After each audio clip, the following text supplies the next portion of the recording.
নমস্কার, আমি সুকৃতি দান। আশা করি আমরা সবাই ভালো আছেন। আপনারা সবাই দেখছেন অ্যাস্ট্রো সলিউশন। আজকে আমি আলোচনা করব যে সমস্ত তুলারাশি বা লগ্নের জুলাই মাস কেমন যাবে এবং কোন ব্যাপারে আপনাদের সাবধান হতে হবে, সব কিছু নিয়ে একটা পুঙ্খানুপুঙ্খভাবে বিশ্লেষণ করব। তো আশা করব আপনাদের ভালো লাগবে। তো অনুষ্ঠানটিকে মন দিয়ে শুনুন এবং বোঝার চেষ্টা করুন। প্রথমে বলবো, দেখুন, সমস্ত তুলারাশি বা লগ্নের ক্ষেত্রে অলরেডি দশমভাবে বুধ শুক্র বৃহস্পতিদেব অবস্থান করছে। তাই জুলাই মাসে আপনাদের কর্ম উন্নতির দিক থেকে, কর্মপ্রাপ্তির দিক থেকে, কর্মকেন্দ্রিক ব্যাপারে সার্বিক একটা যোগাযোগ কিন্তু তৈরি হবে, যেটা অত্যন্ত পজিটিভ। কর্মের জায়গায় সার্বিক জটিলতার জায়গাটা চলে যাবে। যারা দীর্ঘদিন ধরে কাজের চেষ্টা করছেন বা কাজের জায়গায় হাজারো জটিলতার মধ্যে রয়েছেন, সেই কাজের জায়গাটা কিন্তু সমস্ত তুলারাশি বা লগ্নে জুলাই মাসে ডেফিনেটলি হবে ভালো হবে।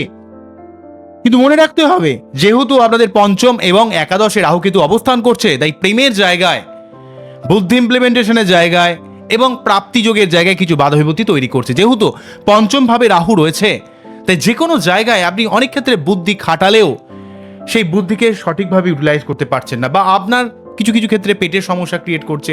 অনেক ক্ষেত্রে প্রাপ্তিযোগের ক্ষেত্রে হাজারো সমস্যা কিন্তু ক্রিয়েট করছে। এবং তার থেকেও বড় কথা, রাহু কেতুর এক সাইডে সব গ্রহগুলো অবস্থান করছে। রাহু এখানে পঞ্চমভাবে রয়েছে এবং কেতু রয়েছে 11 হাউসে। এবং 5, 6 থেকে 5, 6, 7, 8, 9, 10, 11 পর্যন্ত সমস্ত ঘরে মোটামুটি গ্রহগুলো রয়েছে। বাকি ঘরগুলো, বিশেষ করে দ্বাদশ ভাব থেকে চতুর্থ ভাব পর্যন্ত ঘরগুলো ফাঁকা পড়ে থাকার জন্য কালসর্প যোগ চলছে, এবং তার জন্য অত্যন্ত আনস্টেবিলিটি এবং অত্যন্ত অস্থিরতা সমস্ত তুলারাশি বা লগ্নের মানুষকে কিন্তু ফিল করতে হচ্ছে। তাই অনেক ক্ষেত্রে আপনাদের শারীরিক একটা দুর্বলতা, মানসিক একটা চাপ, ডিপ্রেশন, হতাশা, অনেক ক্ষেত্রে আর্থিক সমস্যা, অনেক কাজ হতে হতো যেন কোথাও আটকে যাচ্ছে, এই ধরনের সমস্যা সমস্ত তুলারাশি বা লগ্নের মানুষকে কিন্তু ফিল করতে হচ্ছে। এমনি তুলারাশি বা লগ্নের মানুষেরা অত্যন্তভাবে একটু হালকা স্বভাবের হন এবং আপনার মন থেকে অনেক ভালো হন, নরম মনের মানুষ হন। কিন্তু যেহেতু এই মুহূর্তে কালসর্প যোগ চলছে, অনেক ক্ষেত্রে আপনাদের একটা ডিস্টারবেন্সের মধ্যে পড়তে হচ্ছে, অনেক ক্ষেত্রে আপনাদের একটু চাপের মধ্যে পড়তে হচ্ছে।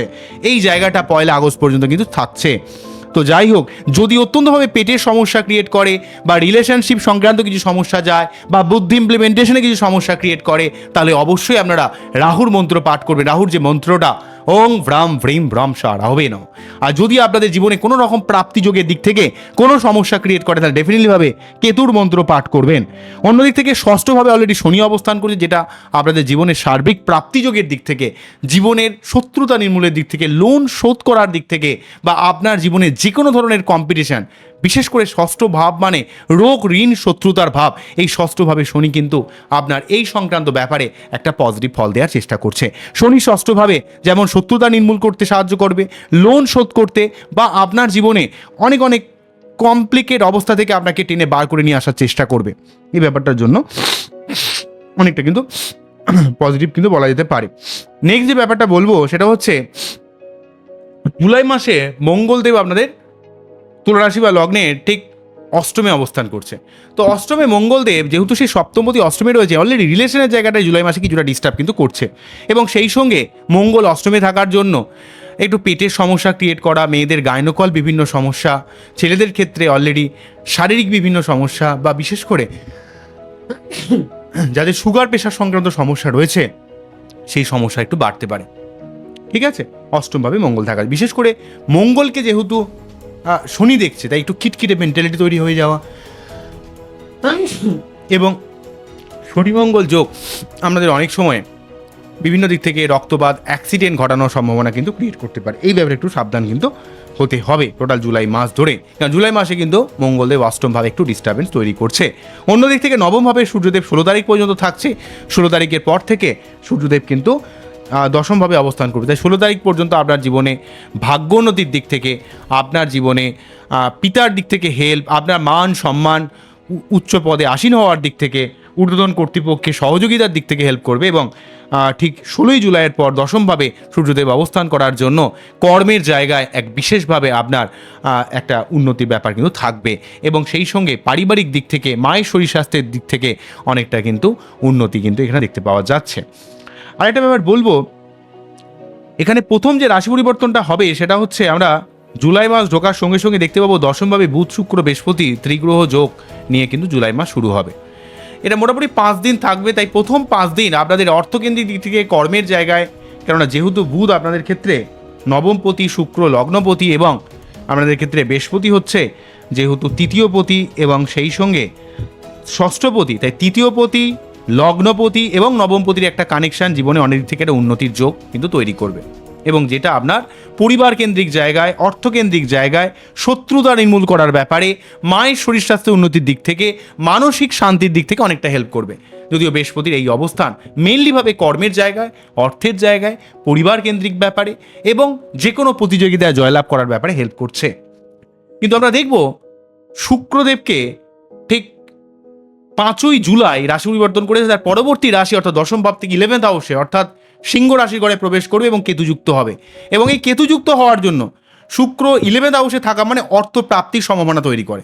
জীবনে অনেক দিক থেকে প্রাপ্তিযোগ বা অর্থর দিক থেকে বা জীবনে অনেক অনেক সম্ভাবনা কিন্তু বয়ে নিয়ে আসার চেষ্টা করে। যেখানে কেতু অনেকটা আটকে দিচ্ছিল সেই জায়গাটাকে আপনার খুলে দেওয়ার চেষ্টা করবে। কিন্তু কেতুর সঙ্গে শুক্র থাকা মানেই আপনার ভোগের দিক থেকে কিছু ডিস্টারবেন্স, আর্থিক কিছু চাপ, শারীরিক কিছু কমপ্লিকেশান, ঠিক আছে, সব সময় একটা বিষণ্ণতা, একটা বিচ্ছিন্নতা, আইসোলেশন, সেপারেশন, এই ধরনের একটা ব্যাপার কিন্তু শুক্রকেতু যোগের জন্য, বিশেষ করে শারীরিক কিছু কমপ্লিকেশান এখানে শুক্রকেতু যোগের জন্য তৈরি হবে। বিশেষ করে 5ই জুলাই থেকে শুরু করে 5ই জুলাই থেকে আমরা দেখতে পাবো হচ্ছে 1 আগস্ট পর্যন্ত। অ্যাকচুয়ালি মঙ্গল অষ্টমে রয়েছে এবং সেই সঙ্গে মঙ্গলের উপর শনির দৃষ্টি পড়ছে এবং শুক্র কেতু যুক্ত হয়ে থাকার জন্য শারীরিক ব্যাপারে আপনাদের সাবধান হতে হবে। এর জন্য টোটাল জুলাই মাসে প্রতি মঙ্গলবার 3 বার করে হনুমান চল্লিশা পাঠ করা, প্রতিদিন পারলে 28 বার করে শুক্রের যে মন্ত্র ওং দ্রাম দ্রিম দ্রম সহা শুক্রায়ণম, এই মন্ত্র পাঠ করুন, অনেক উপকার আপনারা অবশ্যই পাবেন। অন্যদিক থেকে বলতে গেলে আপনাদের ক্ষেত্রে বুধ 7ই জুলাই রাশি পরিবর্তন করে বক্রী হয়ে নবমভাবে প্রবেশ করবে।